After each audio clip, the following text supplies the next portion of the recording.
Je tiens donc à vous donner ce partage. Bon, ça concerne ce songe que moi j'ai eu ce matin parce que il était à peine 5 heures quand je m'étais réveillé donc sur ce songe. J'avais eu avant un songe qui lui est similaire, mais je l'avais banalisé. Le premier songe, c'était un peu plus brutal. Plus brutal, dans la mesure où le Seigneur disait clairement qu'Ali Bongo, monsieur le président de la République du Gabon, mourrait. Qu'il s'il ne se repentait pas, il mourrait. Mais moi, j'avais banalisé cela. Quand je m'étais levé, je me suis dit, qu'est-ce que j'ai à voir avec le président de la République gabonaise? Moi, je suis au Congo. Maintenant, je suis en train de rêver de sa mort. On dit qu'il doit se repentir. S'il ne se repent pas, il va mourir. Je l'ai banalisé. Aujourd'hui, j'ai eu un songe, mais c'est un peu plus clair. Alors, qu'est-ce qui s'est passé alors que je dormais? J'ai été comme pris et placé au Gabon, sans passeport, sans visa. Mais j'ai été comme pris depuis mon pays et j'ai été placé au Gabon. Je me suis retrouvé au Gabon sans passeport, sans visa. Et dans cet état, je me disais, je suis foutu, puisque là, les Gabonais vont m'arrêter. Mais à ma grande surprise, j'étais plutôt non loin de l'excellence, monsieur Ali Bongo, qui visitait un hôpital. Il était comme en visite aux malades. Il se promenait, observant l'état des hôpitaux, l'état des lieux, des malades, ainsi de suite. Puis on lui a amené un cas. Il était devant une personne qui, pourtant vivante, mais avait son corps qui pourrissait à l'intérieur. Il y avait des asticots à l'intérieur de son corps. Donc c'était un cas dont la médecine ne pouvait plus rien faire. Il posait maintenant la question aux soignants, aux médecins, que peut-on faire donc de cette personne? Il répondait, on ne sait pas quoi faire avec lui. Son cas est un cas qui nous dépasse, nous n'arrivons plus. C'est une personne qui est vivante, mais le corps pourri. La personne était là, je crois, c'était comme une femme, je crois bien. Et pendant que moi je regardais la scène, parce que j'étais comme devant la scène même, vivant la scène, le jeune soit à l'intérieur de mon cœur disait que c'était une femme qui avait contracté des alliances, quelque chose avec des fétiches. Et que voici la conséquence donc de cette alliance, c'est sa mort. Mais avant sa mort, c'était la pourriture d'abord. Elle devrait subir cette pourriture. Et donc sans repentance, il n'était pas du tout possible qu'elle soit guérie. En observant, j'étais choqué de voir cette chose-là. Puis, j'ai vu monsieur Ali Bongo se tourner vers moi pour me dire, je t'invite chez moi, viens, allons-y. J'avais peur parce que là, je n'ai pas de papier, pas de passeport, pas de visa, mais il m'invite chez lui, mais finalement, c'est pour m'arrêter. Il m'a dit, viens. Nous sommes arrivés chez lui. J'entrais dans sa maison. Il était sympa. Il était souriant.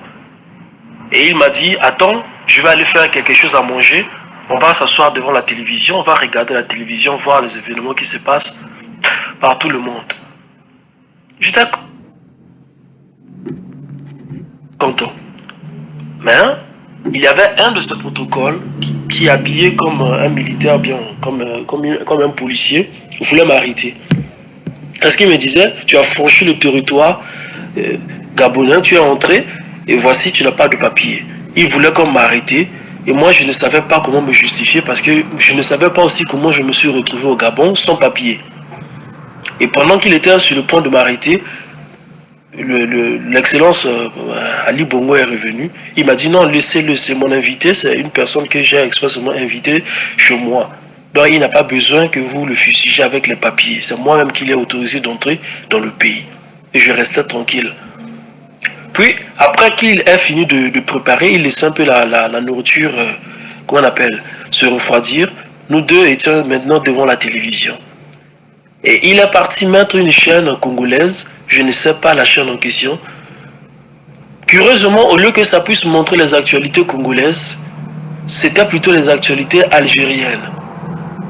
Et pendant que je regardais la télévision, le Saint-Esprit au fond de moi me disait: qu'est-ce que tu vois? Moi je dis: je vois les Algériens qui sont en train de souffrir.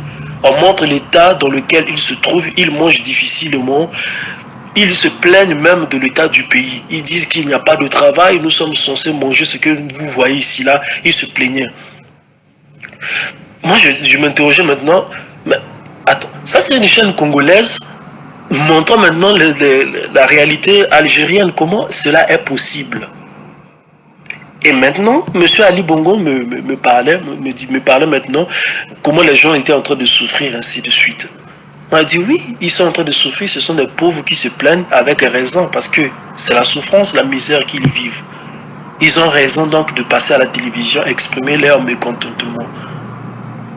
Pendant qu'on parlait comme ça, le Saint-Esprit me disait maintenant de lui dire: Monsieur Ali Bongo, ce sont les choses que toi tu fais. Toi tu sais expressément ce que tu fais à ton peuple. Et puisque ça fait longtemps qu'on t'appelle à la repentance, on t'appelle à te repentir. Et tu ne le fais pas. Tu vas mourir. Et en même temps, dans le songe, j'avais comme maintenant compris ce qui s'était passé avant. La première chose, la femme qui mourait, son corps pourrissait. En fait, ce n'était pas pour cette femme-là que le Saint-Esprit m'avait placé là-bas, c'était pour comprendre que M. Ali Bongo est en train de faire des pratiques occultes qui plus tard vont le conduire à la mort. Et c'est pour bientôt qu'il va mourir s'il ne se répand pas. Donc, la ligne de repentance, elle a déjà tracé devant lui. S'il ne prend pas le temps de se repentir, Dieu va enlever la repentance devant lui et ça sera trop tard. Mais la manière dont il mourra sera vraiment terrible, ça sera terrifiant. C'est une mort terrifiante qui l'attend. Ali Bongo doit donc se repentir. C'est par là donc que je me suis levé de mon lit et que j'ai pris ce temps pour vous envoyer ce songe-là. Donc, Monsieur Ali Bongo, son Excellence Monsieur Ali Bongo, chef d'État gabonais, le Seigneur Jésus-Christ t'appelle à la repentance. Le Seigneur Jésus-Christ te veut repentant maintenant. C'est le temps qu'il te donne. Tu n'as pas un autre temps où tu auras la repentance. La repentance, c'est maintenant parce que le Seigneur veut que tu te repentes. Tu as fait beaucoup de choses dans l'occultisme et ce sont ces choses-là qui vont maintenant te faire du mal. Tu ne vas pas durer. Tu ne vas pas durer. C'est un appel à la repentance comme ça qu'ils sont en train de lancer. Que donc ce message soit partagé et pour que ça parvienne même à ses oreilles. Il ne me connaît pas, moi aussi je ne le connais pas. Mais néanmoins, à travers peut-être ce message, il comprendra que Dieu est en train de l'appeler à la repentance et qu'il va mourir bientôt. Amen. Que le Seigneur soit glorifié. J'ai pour habitude de dire: Gabonais, nous sommes. Gabonais, nous resterons. Pensons à notre pays. Pensons à notre jeunesse. Nous croyons en Dieu. Et Dieu ne nous a pas donné les droits de faire du Gabon ce que nous sommes en train de faire. Il nous observe, il dit: amusez-vous, mais les jours où il voudra aussi nous sanctionner, il le fera. Que Dieu protège le Gabon, je vous dis merci.